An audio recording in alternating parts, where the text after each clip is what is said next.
Welcome, everyone, to Buddhist Center. My name is Jeff Allen. Once again, we're looking at Lama Tsongkhapa's great treatise on the stages of the path to enlightenment. Feel so fortunate to have received these teachings from Khenser Geshe Wandak, really over the entire course of his stay at the Chenrezig Center, from 1997 when he first visited until his passing just this March. He never stopped teaching the Lam Rim, the stages of the path to enlightenment, and everything that he ever said to us, we see just glistening in Lama Tsongkhapa's text, and we just see it so shiny. And if we're able to, apply the teachings Rinpoche gave us to every single section, we can see how we can put it all into practice. And we're at the section on refuge right now. And I think it's really important that we look at certain parts of this section and earlier sections to see how they relate and how they reinforce this idea of going for refuge to one being, right? Or there's many Buddhas, right?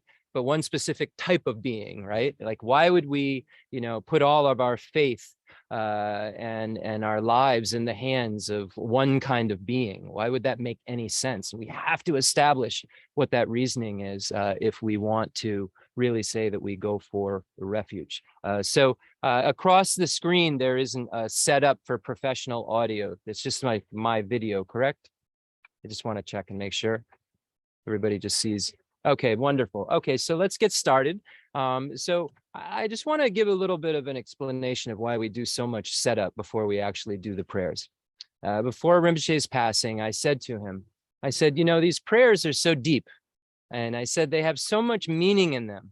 And I feel at times we can just say them, right? And it's just words, and then we're like, halfway through the teaching and our motivation is kind of set because we're getting grounded. And I said to him, is there, a reason to start the prayers first? Or should we, have really the mindset of meaning before we do the prayers so that they really have so much weight? And he said, it's really good if we can do this kind of motivation before we do our prayers. He said, either way is okay. And either way, one could argue by doing the prayers, you remove obstacles if you do the prayers first. But I think if we, study Dignaga and Dharma Kirti and we're students of the Nalanda tradition, we have to use, logic and cause and effect. And if we're trying to set motivation, right, which sets the whole basis for our attendance and the whole basis for our ability to say these prayers. And if we're saying for instance, the refuge prayer, which is the last thing, kind of we say, within the prayer book with traditionally when we were with Rinpoche, we really, that refuge prayer says, I go for refuge until I'm enlightened in the Buddha, the Dharma, and the Sangha. The merit I create by practicing giving and the other perfections, may I attain Buddhahood for the sake of all sentient beings.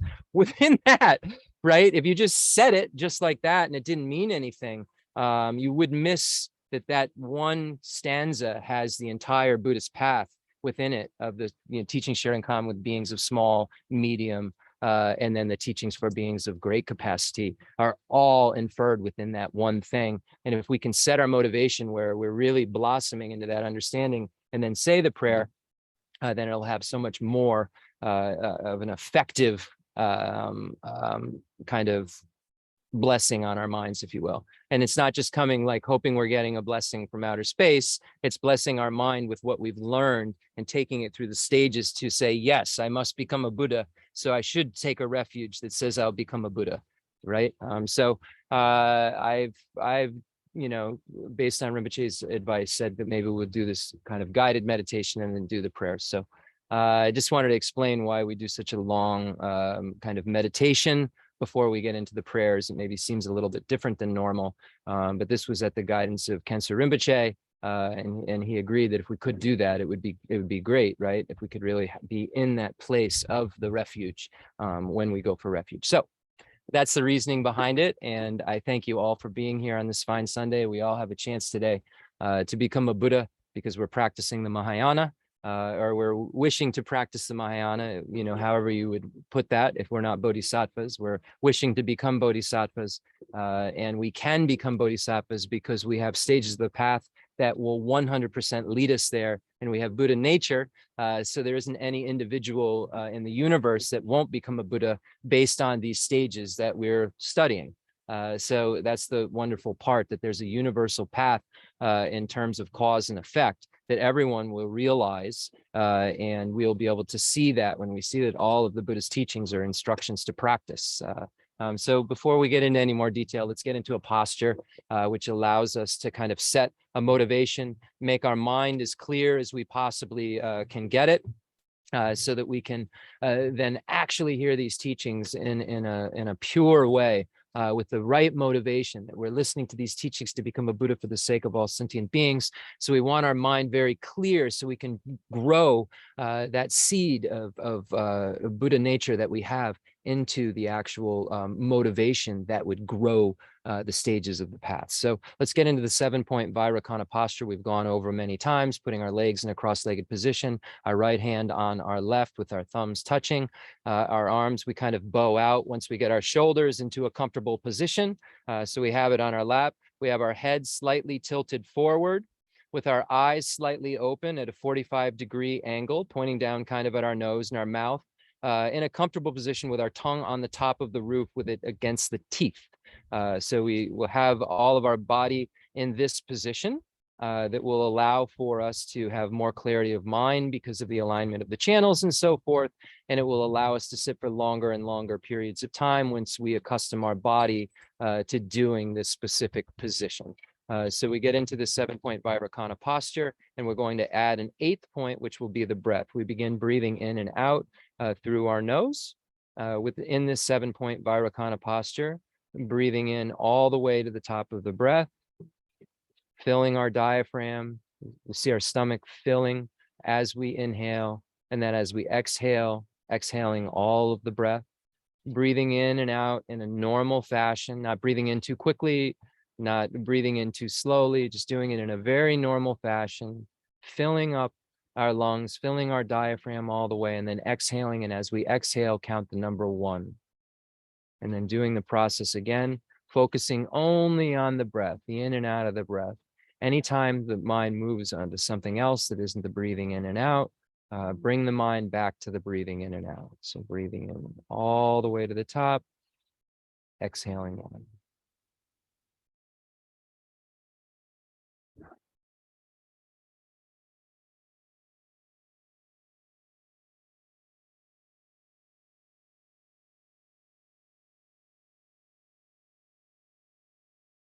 Now with a mind free of distraction, focusing only on the breath, we add the image of Buddha Shakyamuni, about arm length or 2 feet in front of us at about eye height. Imagining Buddha Shakyamuni with our mind. 3-dimensional, beautiful, radiant. However you imagine Buddha Shakyamuni, or whatever object of observation, this holy object you use for your single point of concentration, imagine that being. Focus only on the breathing in and out, 1, and the image of the Buddha in front of you. This holy, holy being who taught us how to be free from suffering and have bliss.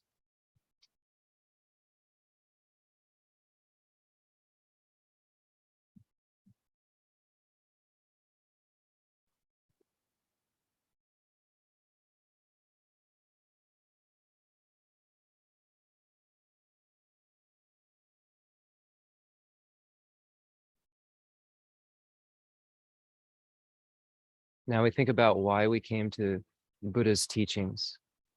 Think about the dissatisfaction we felt in life and the pain we've experienced. The answers we just wanted, but we couldn't find. What brought us to Buddha's teachings? We think about that. We think about what differentiates Buddha's teachings from others' teachings, what makes them so special. And when we begin to analyze that, we think of the 4 Noble Truths. Buddha alone taught the 4 Noble Truths. Buddha stated first that this is the superior truth of suffering. We think about what that means. We think in a very personal way about our experiences with suffering. And we begin to refine our understanding of suffering more and more by thinking about the suffering of birth, aging, sickness, and death in a very personal way.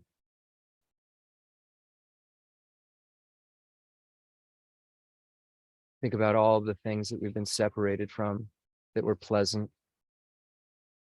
because we don't have independence, because our karma is throwing us into these situations because we previously created the cause for it to happen. We meet with unpleasant things, don't get what we want. And all of this occurs because we have these aggregates. We have these suffering aggregates that are the basis for all of the mental and physical pain that we experience, all the faulty discriminations that we have because of our misapprehension of reality, all occur because of this basis that has the afflictive obstructions and the obstructions to omniscience, this mental consciousness that's so diluted. We have this basis that's so contaminated, so we have to experience all of these things. We think about the uncertainty of cyclic existence. Since beginning this time, we've had every relationship with the people that we have in our lives. The person I'm closest to, I might have killed in my previous life. The person that I hate so much might have been my closest friend in my previous life. And in the future, I have the karma to be the most horrendous being on the face of the earth.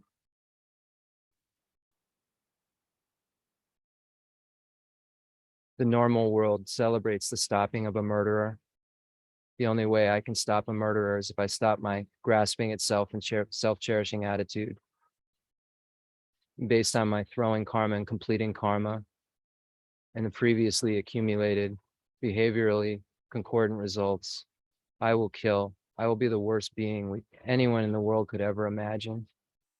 And all it will take is a shift in consciousness. I have no certainty.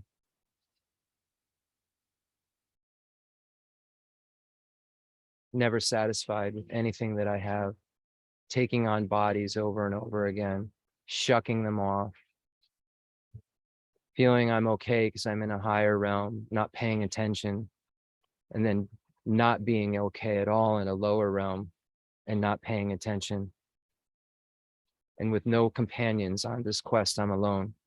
Over and over and over. I'm repeatedly born again and again and again. And I think there's so much certainty. I think all of these people around me will be the only people around me forever. And then I pass away and I'm thrust into another set of suffering aggregates in some sort of form that I think is me so much. And everyone around me is mine or something that I hate so much. And this happens again and again and again and again and again and again. And I'll be alone through this quest the whole time. All of the pain, the suffering, the physical pain, the mental pains we have to experience, all of these things just mentioned that fall into that category. And the suffering of change, all the happiness that we seek out in cyclic existence, all of the things that we think will definitely make us happy that have within them a self-destruct mechanism that turn into suffering, the relationships that end, someone passes away, or we don't get along anymore, the car that becomes old and doesn't run anymore, that was so shiny and new that we had to have, that we chased after, we figured out how to finance, and now it's a piece of junk. We really have to think about personal experiences when we think about the suffering of change and become convinced of it and understand that it's the bait that keeps us in cyclic existence. It's the thing that we chase after over and over and over again, that we think makes everything okay, and nothing is okay if we're in cyclic existence. All the various forms of suffering and all the various forms of happiness are all suffering in cyclic existence. And we just don't see it clearly. The gods in the higher realms won't do anything about practicing Dharma because they'll see that, oh, everything around me is all good and everything is happy. And then all of a sudden they'll have to experience this idea that they're going to die, and the immense amount of suffering of change starts to take place. And then they're thrust into another lower realm of rebirth, from a higher realm of rebirth beyond their control. And that happiness had that same exact ticking time bomb within it because it was within the realm of cyclic existence and it was necessarily suffering. And then the true suffering that Buddha taught and the first noble truth was the pervasive compounded suffering. The Buddha said, because of our karma, our contaminated karma and afflictions, these seeds would give rise again and again and again and again to everything I just mentioned. And that within every realm of cyclic existence, if you have afflictive obstructions, you will certainly be reborn into another realm in cyclic existence. If you have attachment at your time of death, you will be thrust into another realm of cyclic existence. Even if you're in the peak of existence in the formless realm, you have this pervasive compounded suffering where you'll be thrust into another set of aggregates because of karma, contaminated karma and afflictions. So this is something that's inescapable within the realm of cyclic existence. And all of these things are impermanent.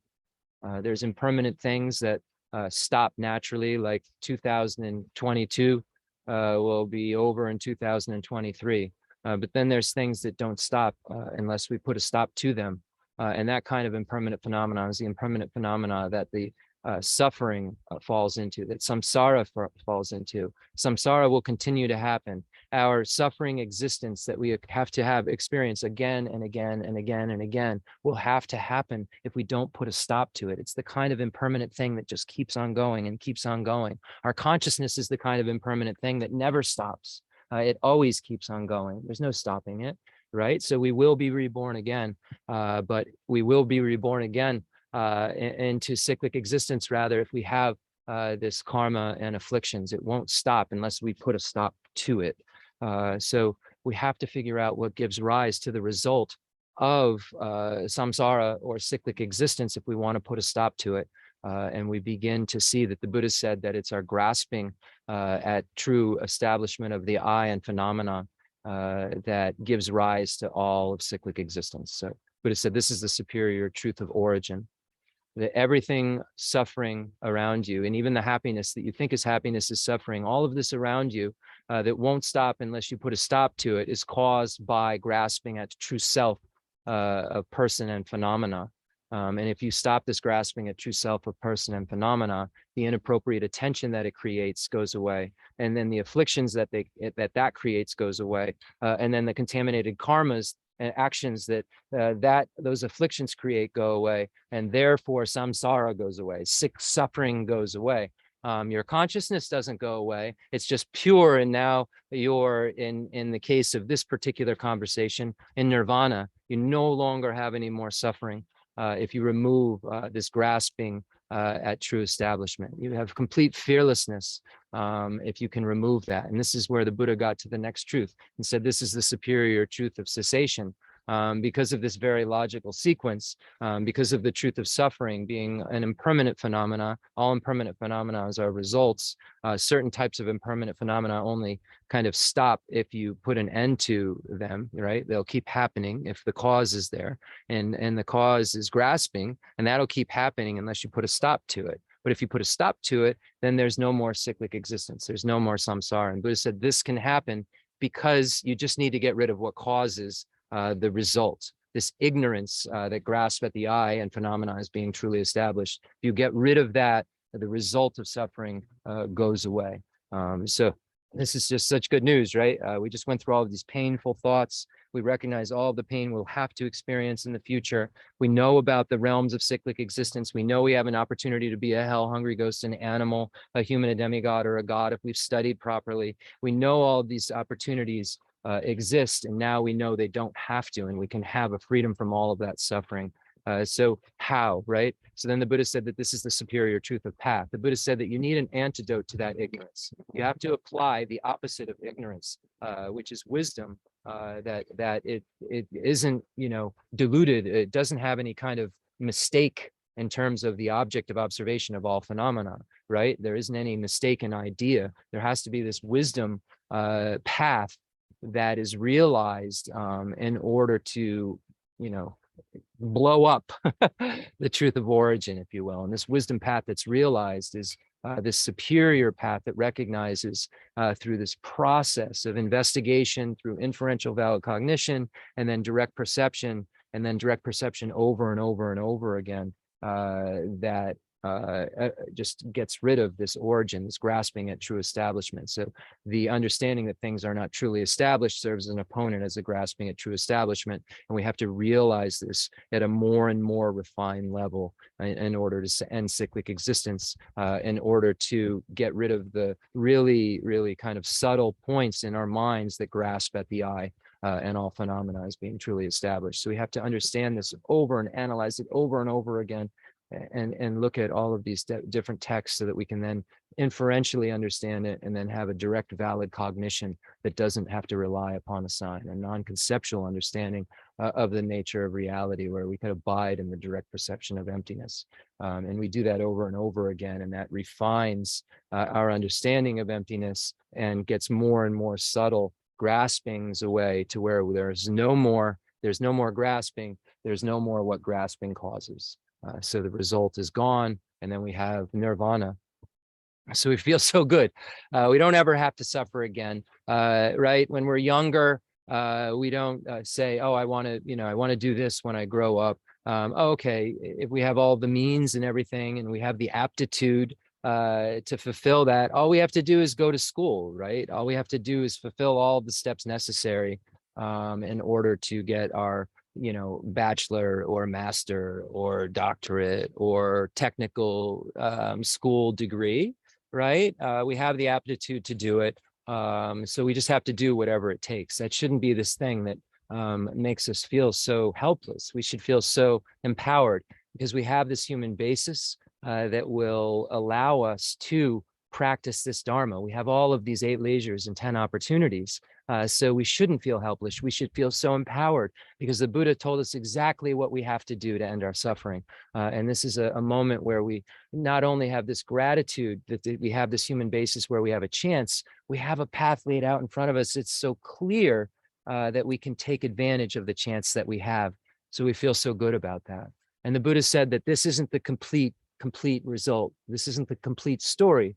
If you want to have complete infinite happiness and bliss, and you want to help everyone around you, if you want all of your loved ones and everyone around you to be able to have this same kind of happiness, and you want to be able to take part of that in a reliable way, listen what you have to do. And the Buddha said that you still, even though if you have this wisdom that sees the nature of reality and gets rid of the grasping at I and the grasping that the I of person and phenomena, even though that's been gotten rid of, you've gotten rid of the afflictive obstructions at that point. And yes, you can abide in nirvana, but you still have what's called the obstructions to omniscience, or the cognitive obstructions. And these cognitive obstructions keep you from being omniscient. They keep you from experience complete bliss. There's still remnants of self-centeredness, even though you're an arhat in nirvana. There's still subtle self-centered attitude. Even though the coarse self-centered attitude is no longer there, the subtle self-centered attitude is still there. You still have subtle self-cherishing if you only have wisdom. And the Buddha said the only way to get rid of the obstructions to omniscience and become a completely reliable guide, a being who's omniscient, who has complete loving concern for everyone and has the power to help everyone, is by practicing more, is by learning how to cherish others more than yourself. And there's various practices that will lead you to that understanding, that leads you to the desire to become me for the sake of everyone. So we see the Buddha's excellent qualities. We see that the Buddha is so omniscient, and the Buddha is taught to scope. The Buddha's been so skilled in instruction and being able how to show every single level of sentient being how to remove their suffering at the level they needed removed to move forward towards Buddhahood. And we see that that being is so incredible. So we say, how do we become such a being? And we begin by meditating on what all of the Buddhas meditated on, and that's called equanimity, where we look at our friends, enemies, and neutrals, and we try to get a more realistic perspective about those 3 different types of individuals. We start with neutrals, and we see that all of these individuals since beginningless time have had various relationships with us. Our consciousness has had no beginning. We've embodied many forms. People that were our friends now were our enemies before. People who are our enemies before are our friends now. There's no certainty in cyclic existence. Strangers were our friends. Strangers were our enemies. And now our loved ones before are strangers to us. So we start to, because we understand this beginningless consciousness and stop grasping only at this life as the only thing that there is. We see the bigger picture, and we see that we simply forgot all these relationships that we've had with everyone. And we begin to see that there would be maybe an equal reason to benefit all of them, because we've had every relationship imaginable with all of them. And then we recognize and start to think about the kind of relationships we've had of all of them. Since beginningless time, every single sentient being that we come in contact with has been our mother, has been our father, has been our brother, has been our sister, has taken care of us when we are our most vulnerable points, has been so, so kind to us. We think about how kind each and every one of these sentient beings have been. We think about how kind, when we first start, we think about our friends in previous lives, how kind they've been as our mothers, then we think of neutral beings, we think of as strangers, how kind they've been. And we think of our enemies then, who we now have realized that enemy is a silly label, who've been so kind to us as our mother and our dear chair and our fathers and beings who've taken care of us when we were so vulnerable. And then we recognize how kind that they were to us, all those different types of beings when we were so vulnerable. And then we think, oh, I wish I could repay that kindness. And we know what the Buddha has taught us about suffering of cyclic existence and the suffering of change. So if we give them just happiness somehow in cyclic existence, it's going to turn into suffering. How do I not give that being who I want to return the kindness to suffering? How do I not give them the suffering of change? And then we begin to think about how we should equally think of all beings as important as we are. Not only have they had these relationships with us, but they're so equally important as us. They all want happiness, just like we want happiness. They all want to be free from pain, just like we want to be free from pain. They have all these ideas that we have. We consider them other. They consider us other. It's all dependence on that reference. We don't find any inherently established self because I label them other. In dependence upon other, I label myself self. They label me other, and in dependence upon that label, they label themselves as self, but there's no inherently existent self or other that's findable. We're all equally important. We all equally have Buddha nature. We think about all of these facts. We think about this over and over and over again, and what the meaning of this is. And this brings us to the conclusion that all sentient beings are equally important. We think about how horrible it is that when we cherish ourselves. We think about self-centeredness. We think about those beings who are really selfish, and how they affect the world, how the world treats them and how the world feels about them. We think about all the wars we've waged and all the people we've harmed and yelled at because we were just thinking about our own self-concerns, weren't thinking about theirs in the least, didn't even, just threw them away and threw whatever they needed away because we were so-centered. And always, over and over again, we felt so empty and so sad after that. Never made us feel good when we were being so self-centered. It always just brought us to a place where others wanted to be away from us. And we look at the self-cherishing attitude and we see how incredible it is. We see the Dalai Lama cherishes others more than himself. We see Gandhi cherished others more than himself. We see these great beings like Jesus Christ, and all of the holy beings that have taught all of this doctrine, Buddha Shakyamuni and Mahavir and Ram, all of these holy beings who have come to try to help sentient beings be free from suffering. And we see how the world has reacted to those beings because they've cherished others, because they've put others' needs before their own. We see the effect that they've had on the world, how the world has become better because of their views, the views of love, the views of compassion, all the teachings of Abraham. We look at all of these wonderful qualities that these beings had, and we look at what the one thing they have in common is, and we see that they cherish others. So we begin to want to take on the suffering of others. We think of our friends, enemies, and neutrals, all the beings in the hell, hungry, ghost, and animal realm. We think of all the beings who are humans, demigods, and gods, and we imagine that we're taking on their suffering.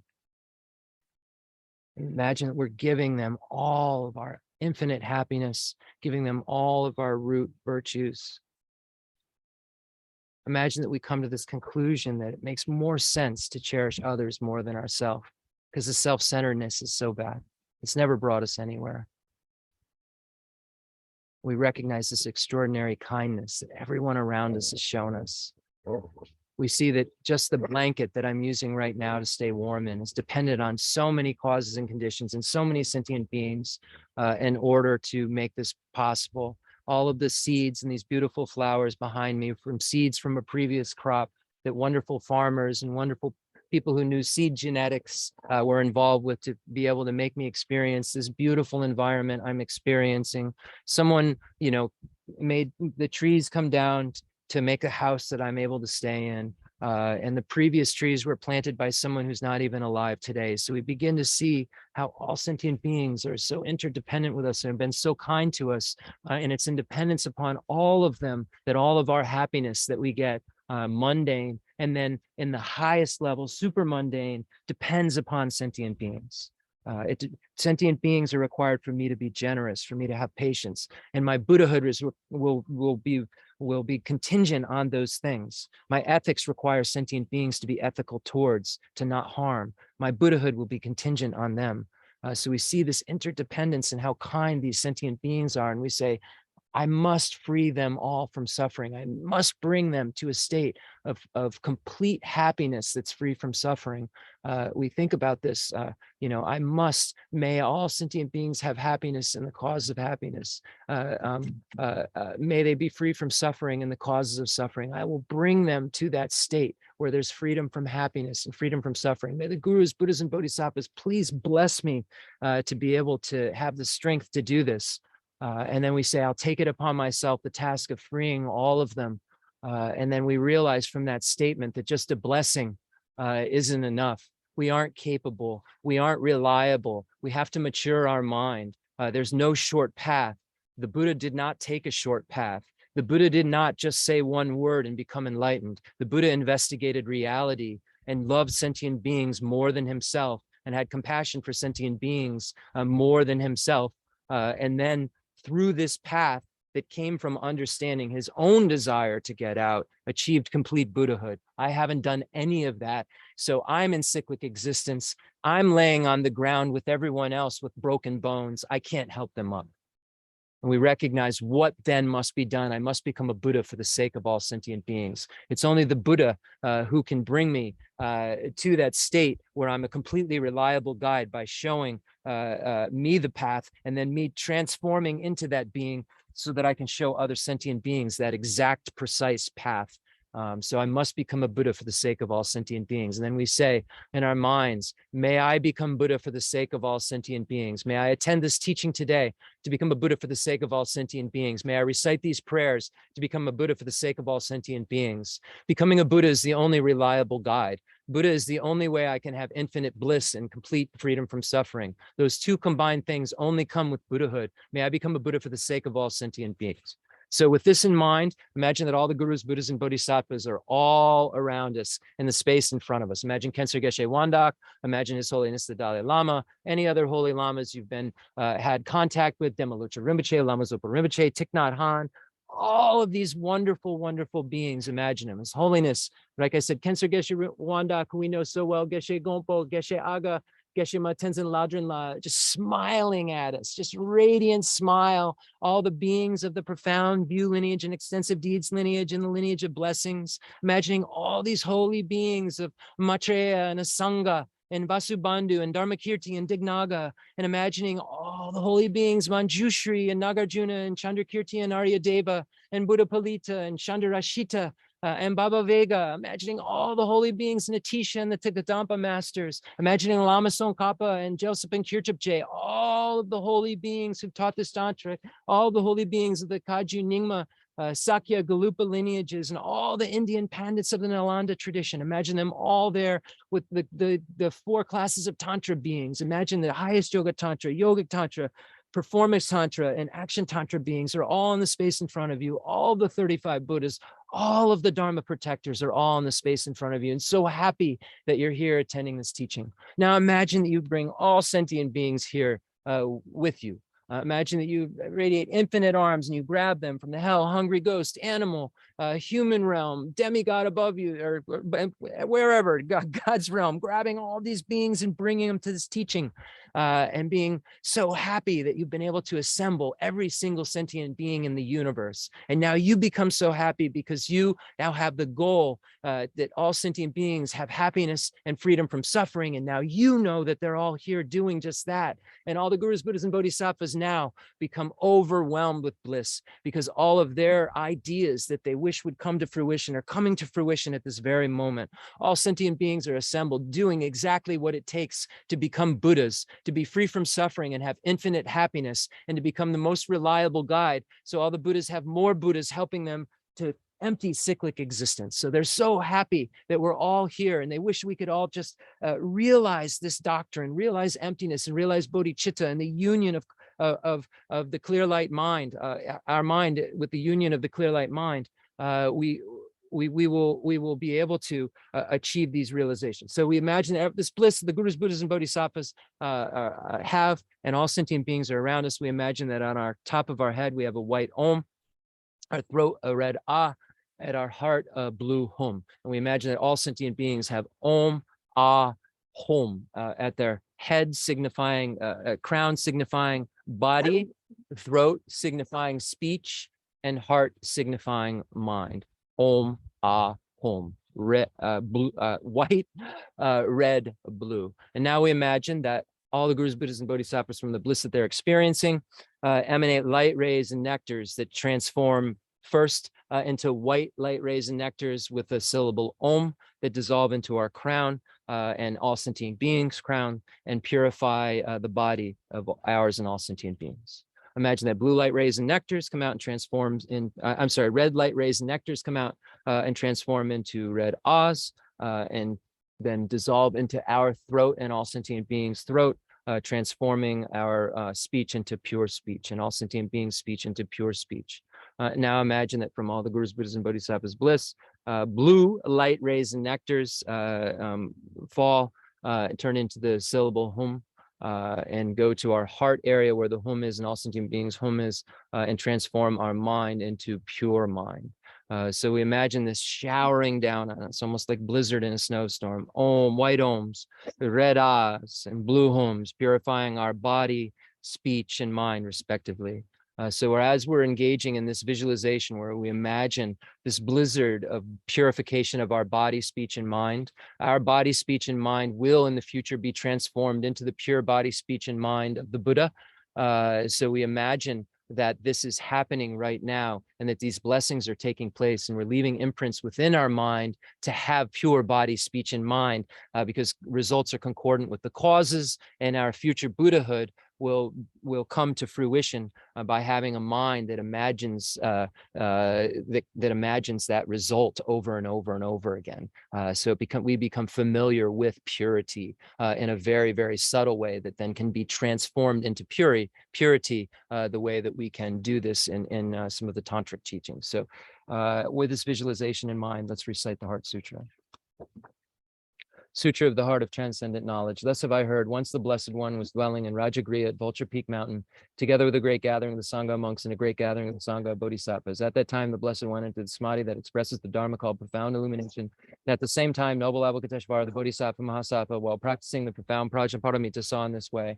He saw the five skandhas to be empty of nature. Then through the power of the Buddha, Venerable Shariputra said to noble Avalokiteshvara, the Bodhisattva Mahasattva, how should a son or daughter of noble family train who wishes to practice the profound Prajnaparamita? Addressed in this way, noble Avalokiteshvara, the Bodhisattva Mahasattva, said to Venerable Shariputra, O Shariputra, a son or daughter of noble family who wishes to practice profound Prajnaparamita should see in this way. Seeing the five skandhas to be empty of nature. Form is emptiness, emptiness also is form, emptiness is no other than form, form is no other than emptiness. In the same way, feeling, perception, formation, and consciousness are emptiness.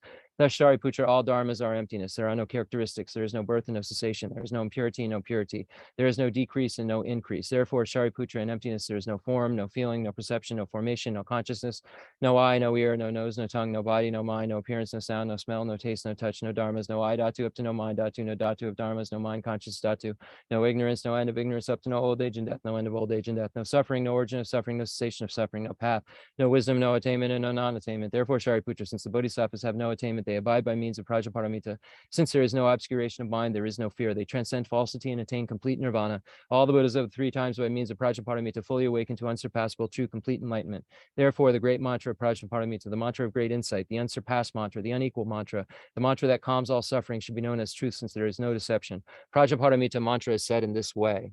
So the Prajnaparamita mantra explicitly teaches emptiness, the lack of true establishment of self, of person, and phenomena. And implicitly within it, we find the 5 paths: the path of accumulation, the path of preparation, the path of seeing, path of meditation, and the path of no more learning. So hear those 5 paths and the emptiness of those 5 paths as we chant this mantra. Deyata Om Gade Gade Varagade Varazam Gadi Bodhi Zadhyata Om Gade Gade Varagade Bharazam Gadi Bodhi Zadhyata Om Gade Gade Varagade Varazam Gadi Bodhi Zadhyata Om Gade Gade Varagade Varazam Gadi Bodhi Svanyada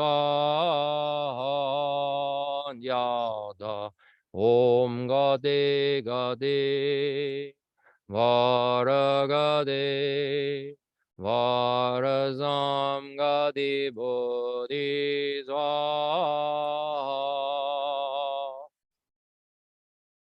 Thus Shariputra, the Bodhisattva Mahasattva, should train in the profound Prajnaparamita. And the Blessed One arose from that samadhi.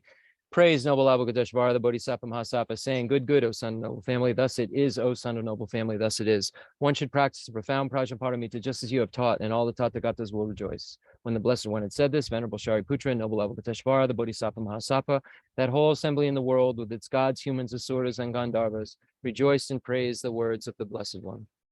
Gala jube ne jo damba ne nguje du chu nga yi du do chen zhu ba bo lama yi bu shin si ne zung gan zhu so la sha zi lo aga samara ja shandara samara be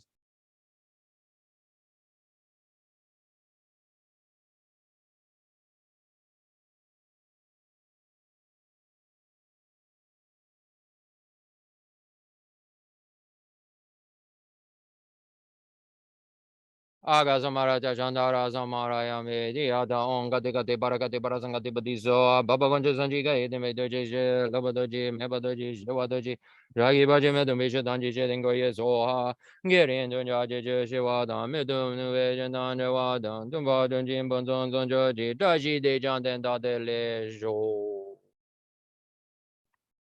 Now we'll make a mandala offering as a request for teachings. The fundamental ground is scented with incense and strewn with flowers, adorned with Mount Meru, the 4 continents, the sun, and the moon.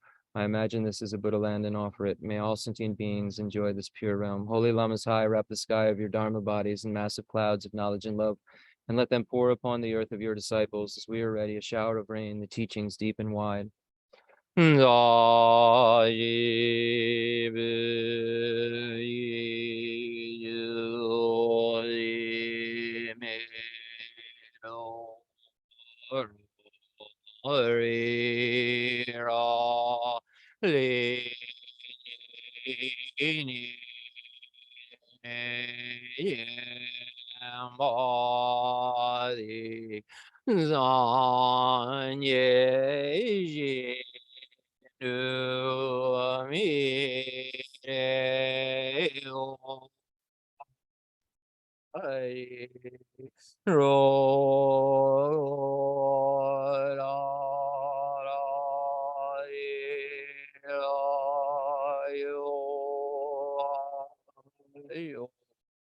Yezu lama damba ye nan ye ju gala jenze junzenji je da zambe du je zimala sa je juji jaba badu.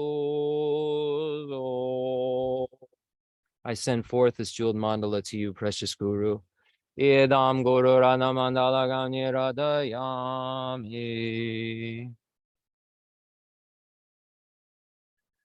Nan ye je dan de ye je na la yang je ba de da nie je zi ji da gi chi shi ji pe sun nan ji zhe la ben jie zan jie zhi ba zhu. Nan ye je dan de ye je na la yang je ba de da nie je zi ji da gi chi shi ji pe sun nan ji zhe la ben jie zan jie zhi ba zhu. Nan ye je dan de ye je na la yang je ba de da nie je zi ji da gi chi xie ji bei zhen nan ji zhe la bian jie zang jie zhu ba ru.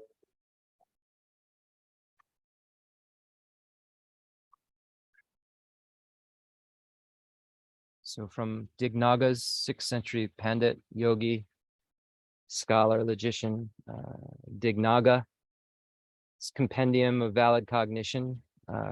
We recite this from the homage section of that text. We recite this praise. The one who transformed into the reliable guide, motivated by altruism to benefit sentient beings, the teacher, Sugata, and protector, to you, I make prostrations.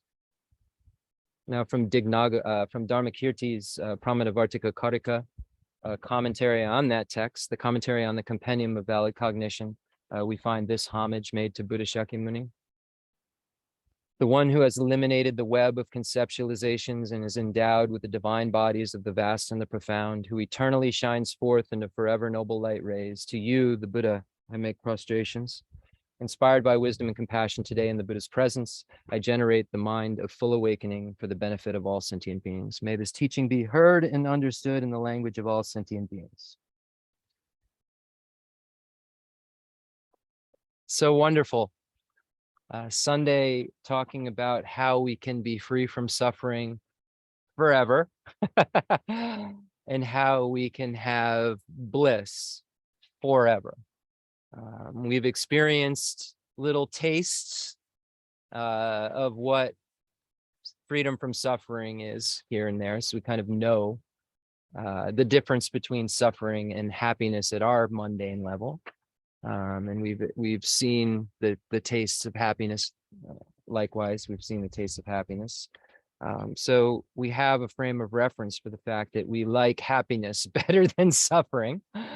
And the Buddha teaches us so clearly that the happiness that we're seeking out, we can call it that at a level within the realm we're in, within the kind of suffering basis that we have. We could label it that temporarily. We couldn't say that it wasn't suffering, but it's a frame of reference we could use. But there's so much more that we can have. And I think it's so amazing that we seek out, we go through so many pains in life to try to get a happiness that isn't really happiness. And we pay so much attention to the detail of that. Exactly how to bring about something that produces suffering in the end. How to bring that about. It's kind of like a mental illness that we have once we study Buddhism. We see that we're constantly searching after these things that we think are happiness that ultimately are suffering. And here we are today doing something that's a clear path to never suffering again and always having bliss. Not having to have that ticking time bomb within everything, that uncertainty and that dissatisfaction, just always satisfaction and certainty. And here we're learning the things that will show us how to do that. And I think that it's great. We've arrived at the refuge section of Lama Tsongkhapa's great treatise on the stages of the path to enlightenment. And all of the sections that we've been reading so far lead us up to that, right? We established that the teacher, Atisha, and the lineage of instruction that we're receiving this from is so great and so holy, right? We know that the teacher is great. We know that this instruction is great because it's a Mahayana instruction. It will allow us to achieve Buddhahood. So we see the first two categories in the outline of the Great Treatise on the Stages of the Path to Enlightenment, convince us that we have this wonderful thing that we can use that has all of the facets necessary to make us never have to suffer again and have infinite happiness, that it's a Dharma that's been checked by the Indian pandits and that is incontrovertible, and that the meaning is clear. And we have this chance to study this kind of text and this kind of meaning today, and there aren't any steps that are missing. So after Lama Tsongkhapa tells us how to listen to and explain the teaching, he begins instructing us on, we're going to need a teacher. You have this human basis, feel so grateful that you have this human basis of 8 leisures and endowments from which you can practice Dharma, but it's impermanent. And in your future, you could go to the lower realms, right? So you seek out a refuge. And as Dharma, as many of us have studied many years, we know that we want more than just being out of the lower realms. But in this section that we're in the Great Treatise on the Stage of the Path to Enlightenment, we're speaking about beings of small capacity, right? The teaching shared in common with beings of small capacity. And here we have a renunciation, if you will, of the lower realms of cyclic existence. But Lama Tsongkhapa in the Great Treatise says of the lower realms and such. So for a higher scope practitioner, one would see, I want to be out of the higher realms of cyclic existence as well. And for the next higher scope practitioner, the being would say, well, that's not enough. I need to become a Buddha for the sake of all sentient beings. But what's very important when we start to study all of these things and we see the beings of 3 capacities and we learn that the Buddha really gave a prescription that was individualized to so many different types of beings. He taught the hearer's vehicle. He taught the solitary realizer vehicle. He taught the bodhisattva vehicle. Within the Mahayana or bodhisattva vehicle, we find Sutrayana and Tantrayana. So there were so many different scopes and vehicles that were taught for so many different aptitudes. So it's important that we don't abandon the Dharma and we recognize that that's the quality of a Buddha that we're going for refuge to. When we look at the teachings shared in common with beings of 3 capacities, and we begin to understand that, and even before that, when we look at the section on the greatness of the teaching itself, of the Lam Rim, the second category of the greatness of the Great Treatise on the Stage of the Path to Enlightenment is the greatness of the teaching. And it allows us to see that none of the teachings are contradictory. They're all instructions to practice. They all allow us to easily realize the conqueror's intent, and then we don't abandon Dharma. So it's really important to understand that the Buddha that we're going for refuge to is omniscient. There is no best teaching the Buddha gave. All the teachings the Buddha gave are the best teachings for a being to achieve the next stage of whatever that being needs to in order to move closer to Buddhahood. And we see in many of the Mahayana sutras where it talks about this one vehicle idea that, even though the Buddha taught 3 vehicles, it's one vehicle that leads to complete Buddhahood. And this has confused many people who don't know how to analyze texts, who don't see that one vehicle idea is saying that these teachings are shared in common. The teachings shared in common with beings of small capacity are the teachings of the one vehicle. They are the teachings of the Mahayana because they're required for the Mahayana to come to fruition. So we shouldn't say, I'm Mahayana, so the Theravadan tradition isn't right, or, I'm a tantric practitioner, so I don't need to study the sutras. This is what happened when Atisha came to Tibet, right? There were all of these wrong ideas that had sprung up, and there were all these different kind of sectarian views that were making the practitioners abandon Dharma. And if you're abandoning Dharma like that, how could you possibly, right, become a Buddha that knows how to help everyone in their own individual capacity? If you're partisan and see how your thing is the only thing helpful, right, in terms of the Buddhist path, if someone's teaching the teaching shared in common with beings of small capacity, if you can find them, somehow conforming within the kind of like tape that the Buddha has around the teachings, right? the four seals. If you can find that all composite phenomena are impermanent, all contaminated phenomena are suffering, all phenomena are selfless and emptiness, and nirvana is peace, right? If you can find a way, right, that you get to those four seals within the tradition, then you can say it's an assertion of the Buddha, right? And the Buddha taught us so many different capacities. So we have to be so careful and understand that that's why we go for refuge to the Buddha. The Buddha is so special because the Buddha teaches to aptitude. The Buddha knows that everybody's mental continuum, whatever your last life was, or your previous life, or your previous life, or your previous life was, there has some influence on you now. And everybody didn't do the same thing that's influencing them at this very moment. May have had similar behaviors at some point in time, but the thing that's influencing me now isn't the same thing influencing you right now. We have maybe even studied 1,000,000 lifetimes ago the same exact thing. But the thing that is kicking your brain off right now is 999,000 lifetimes ago, and mine is 100,000 lifetimes ago. And they don't have any kind of connection there. Even though the truth at the end of the day is the same, what I need to get there isn't the same. My connecting, karma to what I'm going to need to get rid of my ignorance is not exactly the same. So that's why we're a little bit handicapped, not as Buddhas, right?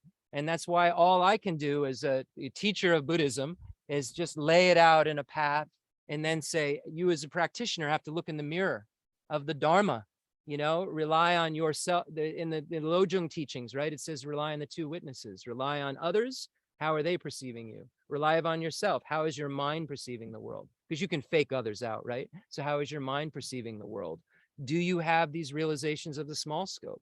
If you do, then then you've realized it. Do you have these realizations of the medium scope? You do, then you've realized the medium scope, right? Do you have the realizations of the great scope? If you do, then you're a Buddha, right? We have to look in the mirror of the Dharma. Am I Buddha? Let's start from there. I'm not a Buddha. I had, suffering like 20 minutes ago. So I confirmed it. I have attachment. I'm not a Buddha. I confirmed it. Buddha doesn't have attachment. Attachment leads to suffering. So I'm going to have suffering. Buddha doesn't have suffering. But if we don't know how to analyze all of these things because we've driven through all of the Dharma in a very clear way with commentaries and good instructions from good teachers, there's no way we can understand it. And we'll start to think that, oh, well, maybe I can just chant one thing because this is something that I was just recently teaching. There's an idea that there's mantras out there, right? You just chant them. And in the mantra, it has all you need. And then all of a sudden you become a Buddha from chanting enough. And it's almost reinforced if you don't know how to read a sutra in the Arch Sutra, right? It says the mantra that calms all suffering should be known as truth, since there's no deception. So somebody who doesn't know how to read that because they haven't looked at sutras, they haven't looked at the authentic Indian commentaries, they haven't had a teacher like Khenser Geshe Wandak who said, no, go on. No, go on. Never satisfied with instructions. Someone who has no understanding of what sutra means, no understanding of the commentaries because they haven't had a good teacher, can read that and say the sutra, the mantra that calms all suffering should be known as truth. So that's the only truth. I see. So there's no deception there. Everything else is deceptive except this mantra. I just recite this mantra, then somehow I'm going to be magically transformed into a Buddha. If we don't have the Abhisamalamkara and the 70 topics and the 5 paths, and we don't have the understanding, or at least a teacher who understood it enough to give us a little bit of that, we won't know that that mantra is for a being of sharp capacity. Someone who is a bodhisattva who understands how to read just those syllables and see the 5 paths within it. See the path of accumulation, see the path of preparation. A being who is a bodhisattva of sharp capacity, who sees that the first gate generates the mind that aspires to enlightenment and makes you a bodhisattva. The second gate is where that being then has a union of calm abiding and special insight that has an emptiness as its object of observation, right? And then the paragate, where this being directly perceives emptiness. Parasamgati, where this being perceives emptiness again and again and again and again and gets rid of the coarse, subtle obstructions, afflictive obstructions. And then finally the most subtle obstructions to omniscience, to achieve bodhisattva, the no more learning state, Buddhahood. So this being is able to look at that mantra and meditate on the entire path while reciting that mantra and see the emptiness in that mantra of the prasangika view. So that being doing that, yes, that mantra, right, could calm all suffering, because every single Buddha has relied upon the path of accumulation, the path of preparation, the path of seeing, path of meditation, and path of no more learning. Every single Buddha has relied upon the middle way consequence view, the Madhyamika Prasangika view, to achieve enlightenment. So this mantra calms all suffering. It is truth, because the only truth is the Prasangika view. The only way to achieve Buddhahood, to achieve that true state, is through the 5 paths. So without knowing that, how could some words that are just from a foreign language? I mean, think about all the sentient beings' languages there are, right? Without some kind of meaning in the words, the Buddha has so much love and compassion for all sentient beings. We look at who a Buddha is. A Buddha is an omniscient being. The Buddha knows all of reality. The Buddha has love and compassion for all sentient beings. The Buddha's only thing they want to do day and night is to figure out how to get you out of suffering and how to have the most highest happiness. Why would the Buddha, if there was just a phrase, have spent all those years with, Acharya Alara Kalama, trying to learn samadhi and end, suffering? And why would the Buddha have spent all that time with Acharya Udraka, who is at the peak of cyclic existence, to try to learn reality and try to get to that self? Why would he have spent 6 years, right? And then taught us all of these here, solitary realizers, all these vehicles for all these different scopes, to then at the end of the day, just say, all you got to do is recite a phrase. It's just illogical. He would have said it to everybody. Everybody can recite a phrase. I can get a parakeet to recite a phrase. I'll get them going tonight. We have to know what these things mean. And when we start to know what they mean, then we're taking refuge in the Buddha. We can't take refuge in the Buddha in a very small way. We have to take refuge in the Buddha by seeing that I'm not partisan of Buddha. I don't hate other traditions, as it says in the praise of the Supra Divine and Samkara Patis. It says, I hold as the teacher only him who possesses reason. And then Lama Tsongkhapa goes on to say, you should forsake partisanship. Keep an open mind, right? You're looking for truth. So as a good student, in Arya Deva's text, it says all good students need 3 things. You've got to be open-minded. Like, you've got to be ready to seek out truth. What's open-minded? You're looking for truth. Period, full stop. You have to be intelligent, meaning you have to look at it. You have to analyze it. You have to be willing to examine it. And don't say, oh, I didn't do well in school. I couldn't stand school. And I analyze this stuff all day and night. I didn't do well in school. When this thing moves your mind and you see it can end all of your suffering and you see it can bring you to bliss and someone can convince you of it, you'll analyze it. Don't worry. Keep an open mind. Look for truth. You're going to become intelligent about this stuff. I assure you, you will become intelligent and make effort. This is the thing that we have to do. It said you should forsake partisanship and hatred for the systems of your own and others' teachers and analyze which of them provide good and bad explanations. So like Chandrakirti says, I'm not trying to argue with all of you. I'm not trying to defeat anyone. I'm just looking for truth. And when truth negates your thing that's not true, don't get mad at me. Truth's truth. There's nothing I can do about truth.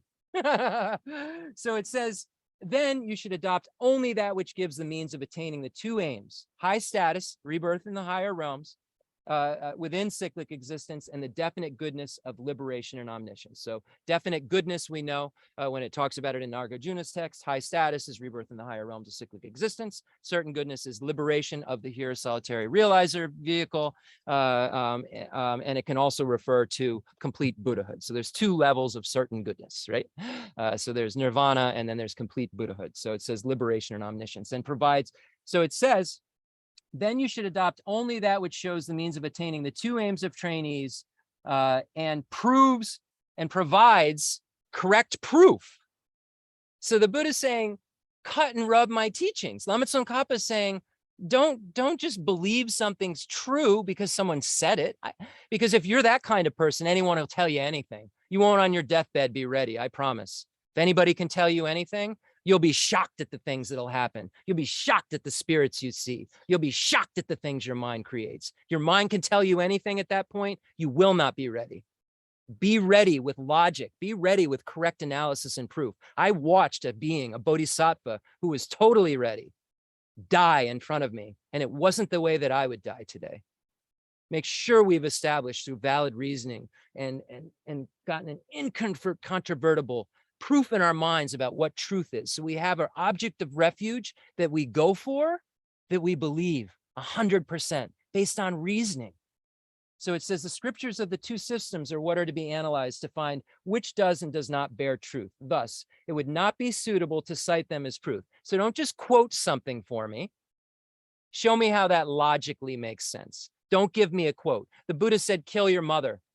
And he was talking about kill the idea of only this mother. He's talking about all sentient beings are a mother. Or he was talking about renunciation, renouncing the household. We've got to be smart Buddhists. The Buddha said a lot of stuff. The Buddha said a lot of strange stuff. The Buddha taught figuratively. The Buddha taught literally. And then about hundreds of years later, a bunch of people wrote it down. I mean, come on. We've got to use logic and reasoning to make sure the people who wrote it down got it right. Because the Buddha was only concerned with truth. The Buddha found truth, and it should bear analysis. It shouldn't be something we can quote. In the debate courtyard, if you just start quoting Buddha, they just laugh after a while. They say, you don't know anything. You can quote Buddha at the end of all of your logic and reasoning and then quote Buddha, and it'll trump it, but you won't be considered somebody who knows anything. You just memorized and quoted something. Doesn't mean you know anything about it. So we're trying, only reasoning distinguishes what is true. And it says the manner of reasoning is this. It is indeed true that in terms of the order in which they are generated as a person's continuum, one first achieves temporary attainment of high status and later certain goodness. So who can provide the teaching to provide those two things that are necessary to achieve Buddhahood? We want a human basis with leisure and opportunity. Again, we don't become Buddhas in this lifetime. We know bodhisattvas pray to have it.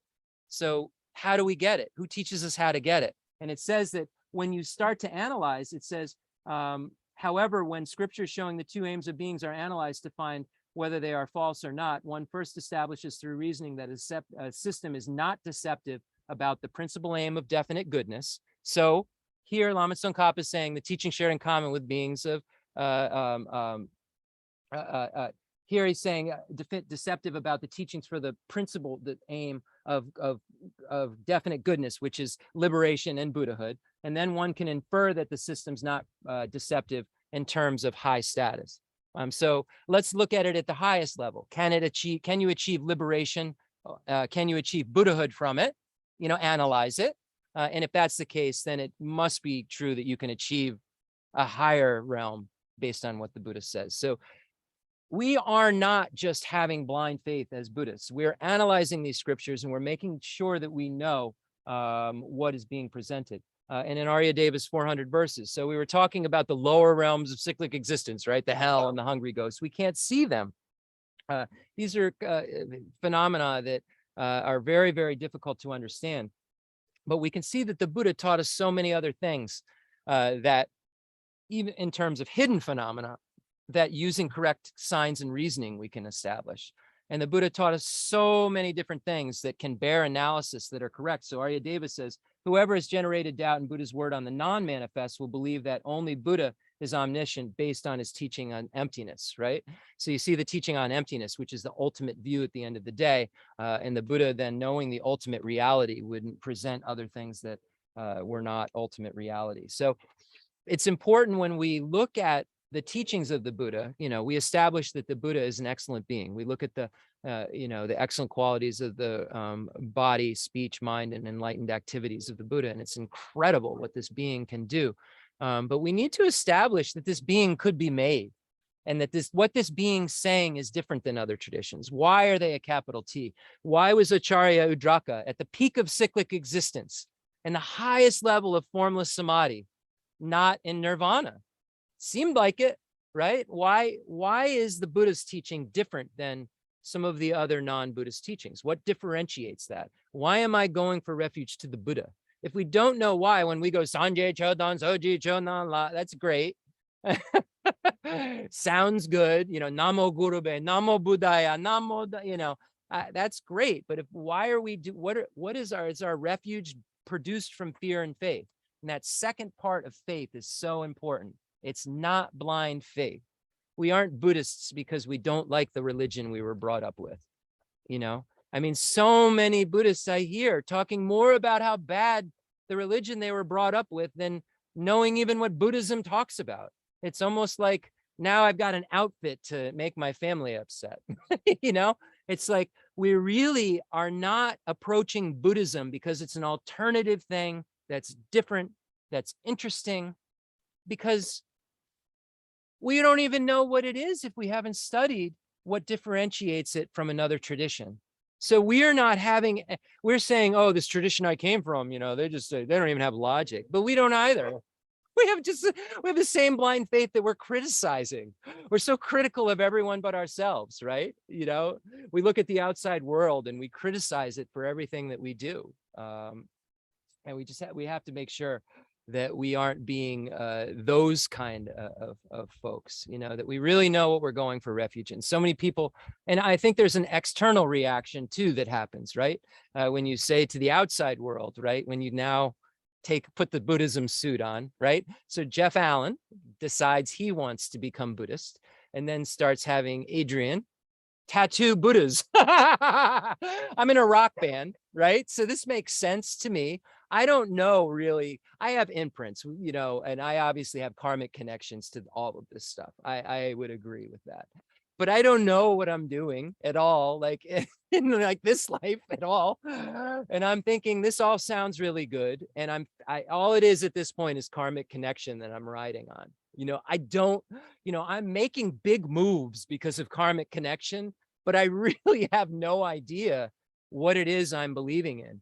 And most of like the mundane big moves I was making at that time are embarrassing to me. The non-mundane, like going to this retreat that I didn't know anything going on with these Nyingma lamas that were such great masters. And before I met Rinpoche, a couple years before I met Rinpoche, and all of these stages of practice have brought me to a point where it's funny when we first suit up and show up, and then, you tell everybody, well, now I'm Buddhist now. I told my family that, because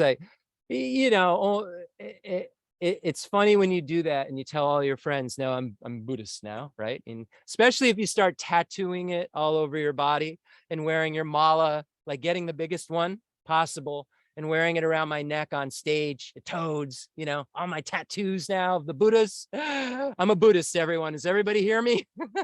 Can you tell, what's the big joke? How do you know if someone's vegan? Oh, just wait a few minutes. They'll tell you. How do you know someone's a new Buddhist? Just wait a few minutes. They'll start suiting up and telling everyone, because it's our tendency, right? We get excited about things and we want to tell everyone. And it's funny, we don't even know what we're telling them. And then the rest of the world, the minute we're angry, right? You could practice Buddhism 20 years and be an excellent practitioner and still you're going to have outbursts of anger.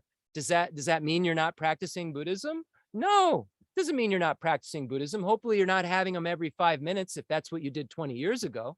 Hopefully there's distance between those angry outbursts. But it's so funny how, the external world now, when you tell everyone you're Buddhist, says, the one time like, oh, you're not being a good Buddhist. But never do you hear anyone going, you're not being a good whatever it was, right? That's the traditional thing that everyone's supposed to be. So be careful about your announcements to the world, and understand that you have blind faith too, probably, if you can't sit down in front of a camera like this and go, turn everybody's microphones on, right? And go, why do you go for refuge to the Buddha? And be pretty confident in your ability to answer those questions. You might be running on a little bit of blind faith, and that's kind of scary, right? That's controvertible. That can go away. All it would take maybe is another 100 grand. And then, like maybe a trip and just seeking out the bait of cyclic existence for us to just kind of shift and not care about this at all. So we really have to make sure that we have an incontrovertible faith that's based on knowledge and reasoning, and not take that for granted. If you are able, if you're able to withstand that analysis, then that means that you kind of know this stuff. If you're not able, become able. That's really all there is to it. It's funny on social media, all of these like wrong views pop into the comment section to attack, but then when you say, okay, let's do it, they end real quickly.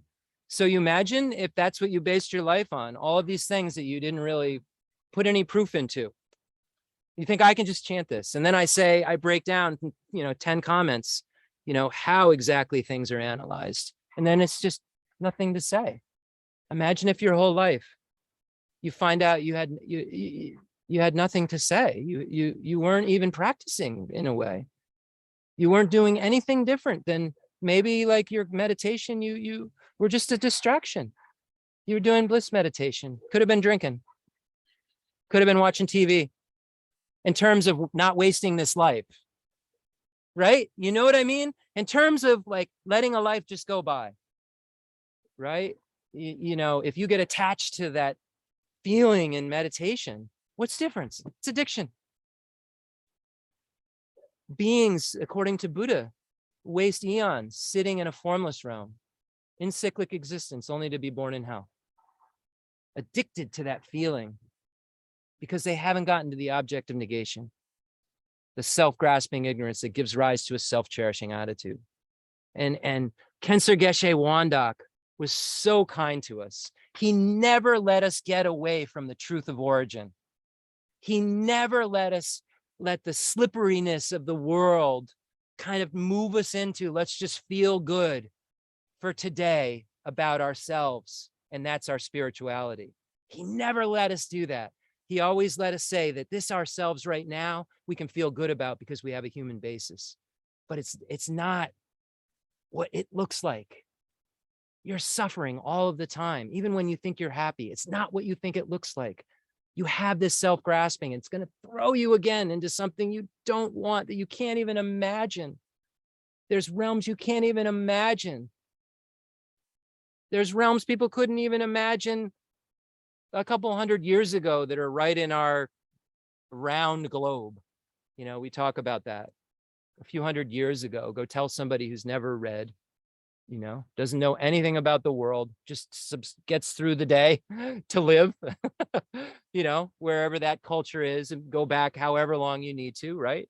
And then tell them, if they don't live in the Amazon, about the creatures there that you can become. And they'll be like, like I said before, it'll seem like a fairy tale and seem so silly. But it's just because we can't see all of these larger realms. We have to believe Buddha's omniscient, because then we can really start to help a hell being. Do you get it? Like, how can we help people in hell if we don't believe Buddha's omniscient? Because we don't believe there's hell. So how are we going to help them? If we believe Buddha's omniscient, then we can help a hungry ghost, because Buddha said there's hungry ghosts. We can go find them. We don't believe they even exist now. So now we got to get this whole thing where we prove to ourselves something we can't, because it's a very hidden phenomenon. It exists, and we just turn our wheels and then have doubt, and then we no longer have faith because we haven't established the Buddha's omniscient. Really wild stuff when you start to look at Dharmakirti, how he establishes that the Buddha alone is the teacher, and that the Buddha is omniscient. What the ramifications are of that if you establish this incontrovertible faith in the Buddha and in that idea that the Buddha is omniscient. So what the Buddha says, about all of these realms, if it's a repeated theme, there must be something to it. So it's so important that we study these texts, and we study logic and reasoning. And what is this text that I'm reading from, by the way? Is this some beginner's text that I just quoted? Did I just bring up like, Buddhism 101? No, this is the beginning of Lama Tsongkhapa's great treatise on the stages of the tantric path. I saved that zinger for everyone. That's the first part, right in the beginning of it. He has a reason for faith. Homage to Manjushri, the reason he composed it, a promise to compose. Talks about those who are of the Mahayana lineage are so great, and then establishes refuge. Amazing, right? We have to establish the Buddha is omniscient. We're going to practice Tantra and imagine we have 24 arms, but the Buddha is not omniscient. Why? Because we have a good imagination and it's fun? No, it's to understand all of these parts have transformative reasons. To understand that all of these different things that we're doing are ways to get rid of that subtle grasping that comes from the final drop, right? That experience, that all of our experiences come from that final drop, the most subtle mind that then produces the little less subtle, little more coarse than the coarsest experiences that we have. Those 4 levels of mind, that most subtle mind, all become realized because we take refuge and know that the Buddha is omniscient and can teach these things. And that we can establish the Buddha's omniscient through reasoning and analysis. And we can establish the 4 Noble Truths through reasons and analysis. We can establish that selflessness of person doesn't mean person doesn't exist. Another big theme out there in Buddhism today. No self means there's no self that exists. So I don't know who's talking to all of you right now. I don't know who the Buddha was talking to folks. So the Buddha didn't have a self either. There was no self. So the Buddha didn't teach. I'm not talking. You're not listening. I mean, it's absurd. It's how we're apprehending it that's wrong. It's not the fact that it's not there, because then there's nothing. That's nihilism. That's not a Buddhist tenet. Nihilism is not Buddhism. So you have entire Buddhist traditions that aren't Buddhism. Imagine that. You know, there's a funny saying that says there's abbots of monasteries that aren't Buddhists. In Tibet, there's that funny saying. And what does that mean, right? And then there's a huge debate. What is a Buddhist? It's someone who goes for refuge. Well, the Buddha's not a Buddhist, right? The Buddha doesn't go for refuge. He doesn't have fear, doesn't have, and then you end up landing on someone who agrees 100% in what the Buddha said is correct, right? You end up there and then has faith in that. That's the kind of faith that's agreeance. Panchen Sonandrapa ends up somewhere in there, but not everyone ends up somewhere in there. But the big joke is Buddha's not a Buddhist, right? You hear that in the debate courtyard that goes around and around. But, it's not so important that we have labels. We always need to be like, we're somebody. I'm a this, I'm a that, I'm a this. Just be a truth seeker, right? And if you figure out that Buddha has the most truth, become a Buddhist.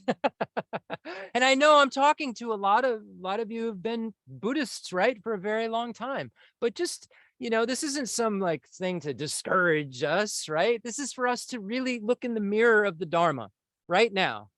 Are we Buddhist? Do we believe what Buddha said? What did Buddha say? Why did he say so many different things? Can we see commonality? Are we going to see contradiction in all of those things Buddha said? But can we see that an omniscient being would say different stuff to different people?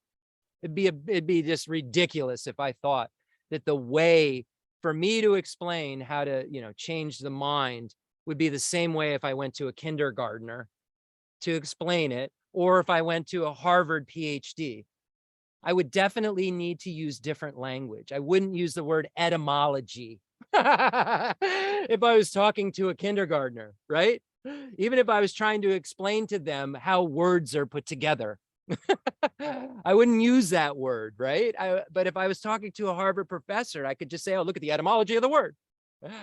Right? So the Buddha didn't talk to everyone the same way, like we wouldn't talk to everyone the same way. It would be absurd if we did. I mean, it's just illogical. And then an omniscient being obviously is going to talk to people different ways, because he couldn't say the final view of emptiness needs to be mixed with bodhicitta to somebody who was just so lost in samsara and just wanted to have a better next life. Couldn't even find. Imagine human states of suffering that are so advanced right now where they have no education. Imagine what that type of being's just looking for and what kind of teaching. We feel we're so great. We have all of our education, so we can just study all of this stuff. We can understand all this stuff. We aren't suffering day and night because we have flies on us and we're in a place where there's no food or water. So we have a little bit of time and we have the education to study. But imagine a being who's in a situation that's just suffering day and night, that you can't move into the Radisson. They're just there. Are you going to start talking to them about caring for others and bodhicitta and self? No, maybe you need to say, I can get you out of suffering. It can get better. You can have even a better human birth. This is only temporary, right? And so would we say the Buddha's stupid because the Buddha didn't talk to somebody in a state of suffering where they could barely even think about anything with the suffering they're in a high scope way, and criticize it and say it's wrong view? No. As educated Buddhists, we see that that practitioner, that person who's so involved in suffering at that moment, has maybe, between thoughts of suffering, maybe 5 seconds, 10 seconds a day. What can I put in there? Don't do any of these 10 things. Go for refuge to the Buddha, right? In a small scope where we learn how to have a good rebirth, So it's just so important. I just see so many abandoning Dharma because I'm like out there now. And I see this is the best. No, this is the best. No, it's all the best if it can be traced back to Buddha. And if we're calling it Buddhism, it's all the best. If it can be traced back to Buddha, if it is a way to get rid of afflictions and it falls into the 4 seals, right? And then you can even debate a little bit on the outskirts too, because in some of the schools of the Vibhashika, a great exposition school, you find assertions where there is a self, but it can't be found. So they don't say selfless. So are they Buddhists, right? So we'll leave that for another time. But these are all great questions that can be answered, should be answered. And when we look at what is this great Buddha, something we need to know. And then what is this great Dharma? What is that? If we just say it's a bunch of books, we're losing the meaning a little bit. Sure, books that teach how to end suffering and how to become Buddha, yes. But that's very limited when we look at what the Dharma actually is. The actual Dharma is the true cessation and true realizations of path within the continuum of an Arya. So Arya here, solitary realizer, Bodhisattva, Arya Buddha. Okay, so there's those 4 superiors, right? The 2 of the lesser Hinayana vehicle. I'm sorry if that's not good words. That's what I use. Hinayana vehicle. And then the 2 of the Bodhisattva and Buddha, right? We have these 4 kinds of Arya beings, and those cessations that those Arya beings have realized, and the true paths that are the antidote to the origin of suffering are the Dharma. Those pathways which make suffering go away by being an opponent to what causes it, that origin of suffering, the grasping at the eye.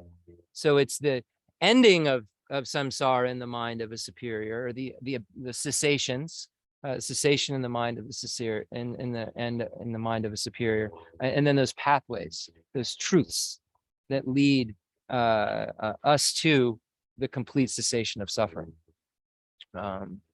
So that's really the Dharma, and those pathways then, of course, that lead to Buddhahood, right? Those pathways within the minds. But the true paths really are referring to the Arya paths, the superior pathways, and then bodhicitta. When someone's seeing emptiness, the big debate is they have bodhicitta, because it's not present at that moment. There's only a direct perception of emptiness, but of course they have it. They're just not perceiving it at that moment. Just like when you're sleeping, you can still see. You're not blind. You're just not seeing at that moment. But very, very interesting. I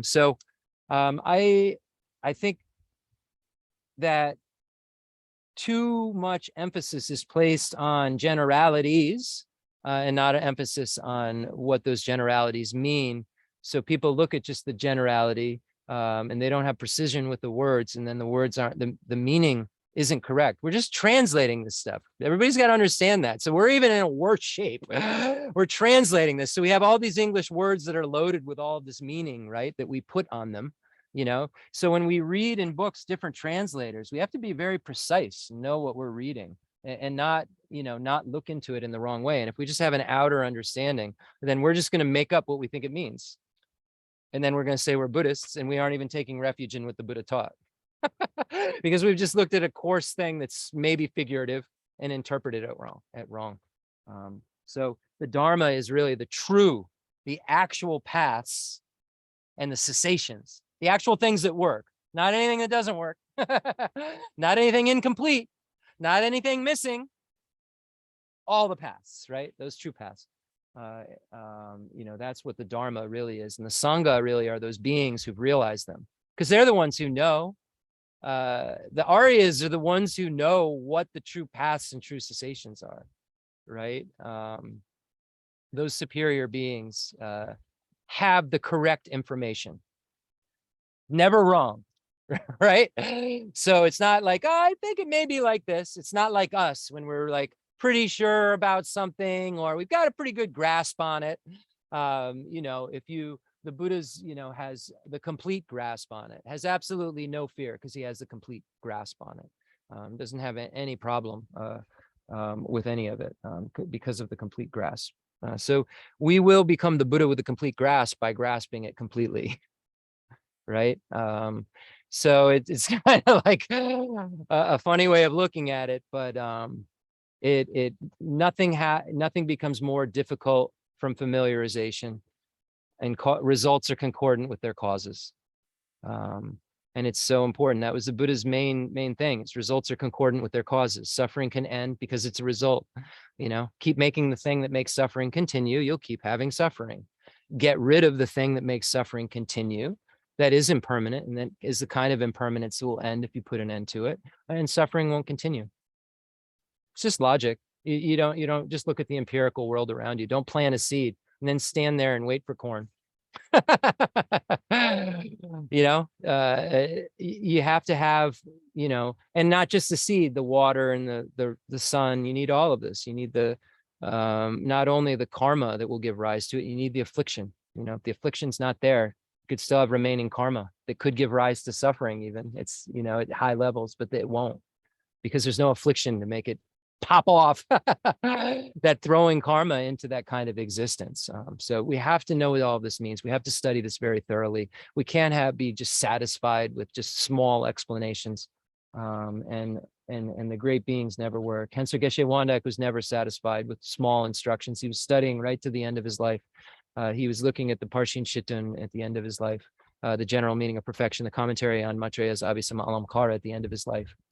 He wasn't just only looking at these secret things that no one knows about. I asked him, funny last thing. I asked him if he would, you always think there's got to be some secret, right? There's even with like, there's probably something that they're not telling us that when you get to a certain level, right? Maybe I'll know. And I've always wanted to get the Guhya Samaj initiation. Not an easy one to get. King of Tantras, right? So I asked Rinpoche, if he could give it to me. And he always kind of, just because it requires a lot of preparations and stuff around it to do the real thing. And I see him reading his Guhya Samaja text, and I'm thinking, oh God, I just want to be able to be special and have this special recipe. So the last time I asked him if he'll do this for me, he says, no, he hands me the Guhya Samaja text. He goes, just read it. You want, just read it if you want. Meaning, like, if that's what's going to help you, it's going to say, you know what I mean, that you need to like get renunciation, get bodhicitta, because in the Guhya Samaja Tantra it says that that's all taught. And you don't have those things, but have at it. Here's my secret. Here you go. Here, just take my text. And it was so profound to me. At the end of Rinpoche's life, it was like lightning bolts coming at me. Not a lot of like big long talk, but a whole lot of lessons coming at me. And he just stripped me of all of these ideas of just what everything would be. I remember, like, I said last story, but here I have Peanut Gallery over here saying I got to tell another story. So many of you may or may not have seen on the internet where you can do this trick where you take a potato or you take a banana and you put it on a fork, and then you stick the fork through it and you put it in your mouth. And if you stand a correct way, it looks like there's a banana in thin air right in front of you. You can't see the fork. You have to see the trick. It's a magic trick anyone can do in 3 seconds if you see the thing. So when you're standing the right way in front of someone with this, you have a fork in your mouth, the end of it's attached to a fruit, and it makes it look, when you stand the right way, that suspended in midair is a banana. So Lori and I, we're like, Rinpoche's gonna love this. We go in there, we watch the trick over and over again, and we get the trick down. We get the thing on the fork with the banana. We're like, no, it's got to go that way. It's got to go this way. We get the right angle. We get everything down. We go in. Rinpoche's studying one of his texts. We go in there all confidently, and we set the trick up, and the trick is executed flawlessly. I mean, anyone sitting there is going to see a banana floating in thin air. They're going to see it, you know? And so we execute the trick flawlessly. And Rinpoche looks, Rinpoche, he's reading his text like this. And I say, Rinpoche, because he's always reading his text. And, you know, it's not good to interrupt people studying, but he's always doing that. So we were just trying, Rinpoche and I like to have fun also. So we're like, let's have some fun. So we go in there, we do this, we execute this trick like never before. We probably look like David Copperfield to most people watching it. And Rinpoche goes like this. I call his name, and Lori does too. And we're sitting there just waiting for him to like lose it and think it's the greatest thing in the world. He looks up, sees a banana suspending in midair, kind of looks at us curiously like this, looks disgusted, and then just looks back down at his book and says nothing else whatsoever. We try the trick again. He won't look up, and we leave the room. We think we didn't execute the trick well. And we leave the room and realize, like, wow, he's just not operating in a place like we're operating. And when we begin to see that these heroes we have are heroes that we can become like that, you know, I felt like I really wasted 10 to 15 minutes of this human basis with the banana trick. At least, you know, with the banana trick, it's probably more like an hour. So I can't get that hour back. And Rinpoche looked at us like, you're not going to get that hour back, kids, but nice try. You got the bait again. You ate it. How's it taste? Most bait tastes really good, but guess what? Bait's not meant to make you feel good in the end. It's meant to trap you. How was it? And so many lessons Rinpoche gave us. I'll end there. And I'm so grateful that I have the opportunity to talk about this stuff.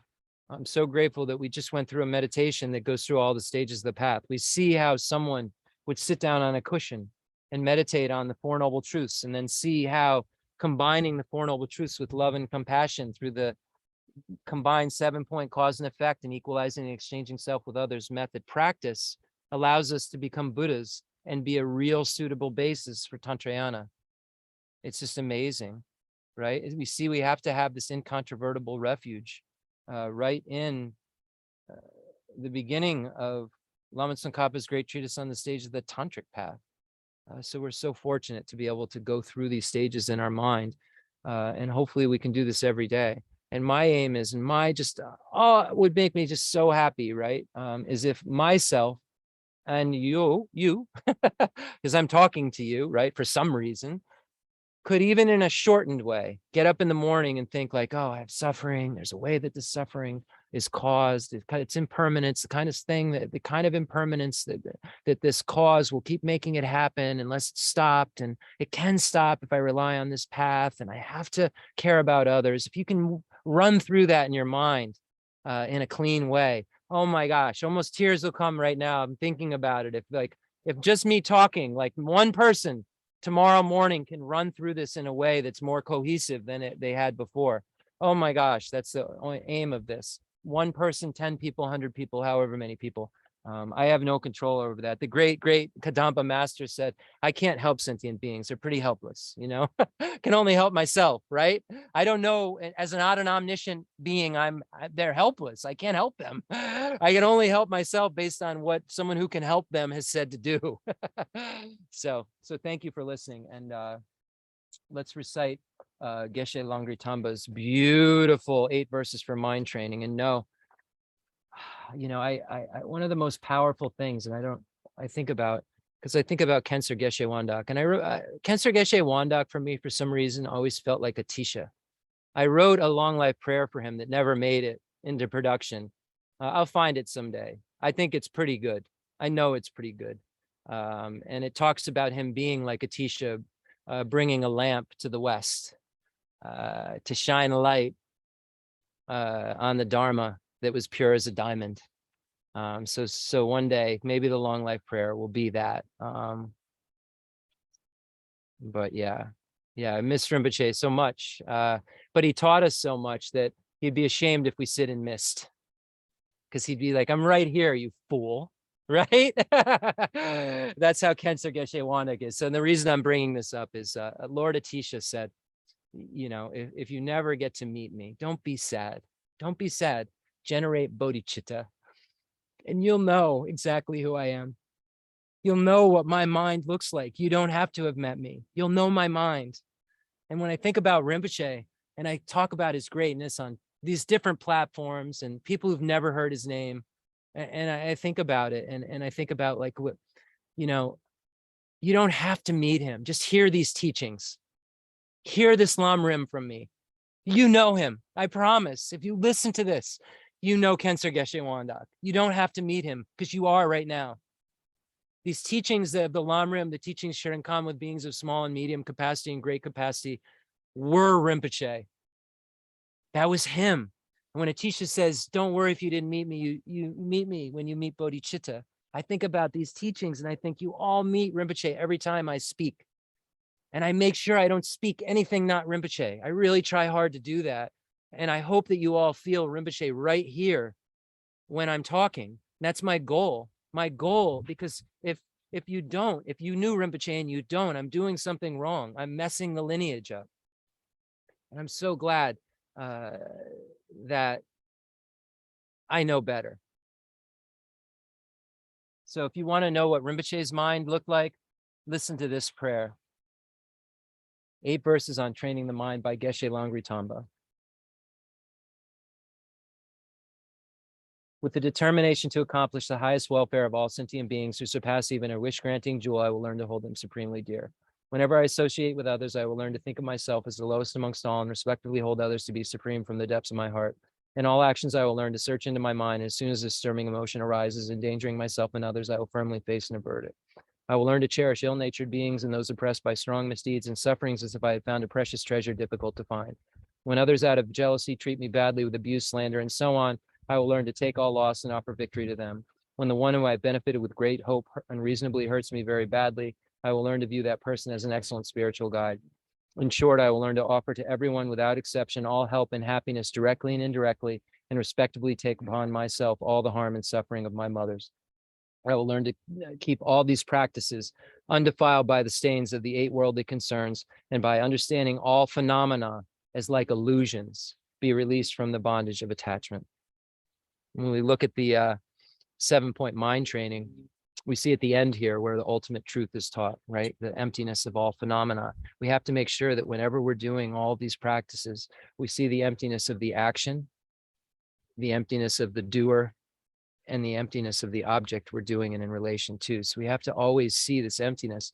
And the 7-point thought transformation, the text is explained in 2 different ways. Sometimes ultimate truth is taught first, and then the kind of advices, and sometimes the advice is then ultimate truth. It depends on how they explain it. And you see here at the end of Geshe Langri Tamba's, the ultimate truth and the conventional bodhicitta and ultimate bodhicitta are taught. So we have the union of method and wisdom in a complete way taught in this Langri Tamba short text that we will need a union of to become Buddhas. So now we do the concluding mandala offering and dedication prayer, and imagine all the Gurus, Buddhas and Bodhisattvas, Khyentse Geshe Wandak, His Holiness the Dalai Lama in the space in front of us, and all the sentient beings around us, giving a thanksgiving for this teaching mandala offering a pure universe. There isn't more we can offer, right, than a pure universe, everything pure. There's not a bigger thing we can do. So there's nothing more.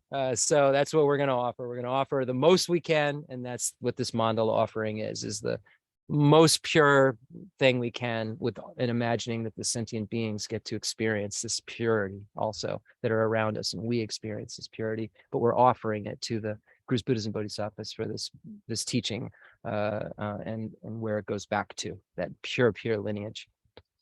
The fundamental, sorry, I'm starting the teaching, not ending the teaching. The fundamental ground is scented with incense and strewn with flowers, adorned with Mount Meru, the four continents, the sun, and the moon. I imagine this as a Buddha land and offer it. May all sentient beings enjoy this pure land. I dedicate whatever virtues I have collected for the benefit of the teachings and of all sentient beings, and in particular the essential teachings of Venerable Losang Drapa to shine forever. I send forth this jeweled mandala to you, precious Guru. I dedicate all this virtue to emulate the knowledge of the hero Manjushri, and likewise Samantabhadra as well, with whatever dedication is praised as supreme by all the conquerors who traverse the three times. I also dedicate all my roots of virtue for the sake of auspicious deeds. In the pure land surrounded by snowy mountains, you are the source of all benefit and happiness. All powerful Avalokiteshvara, Tenzin Gyatso, may you stay until samsara's end.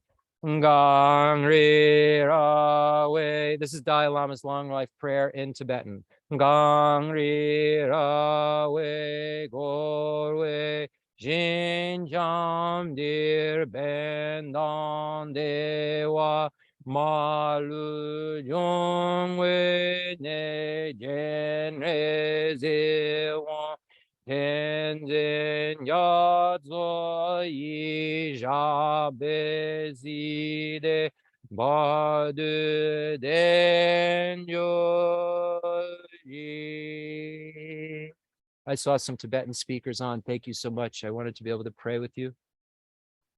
I pray that we will in all our lives never be separated from his Khenser Geshe Wandak, whatever emanation he chooses to show us, male or female form, in the emanation body in our normal worlds, or in the enjoyment body when we become Arya Bodhisattvas. May in every single lifetime, may we be guided by this pure being who leaves nothing out, so that we know we can become a Buddha so quickly, and then help him or her bring all sentient beings to a state of freedom from suffering and bliss.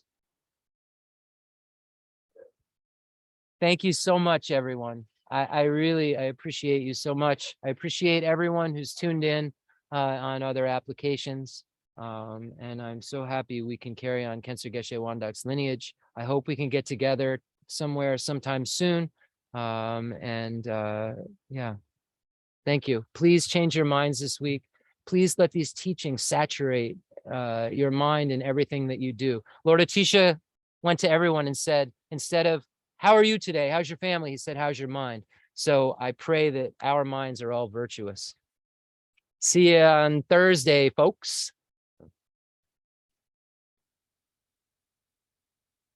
End meeting. Thank you again, everyone who's just really making this all possible in every way and making it possible.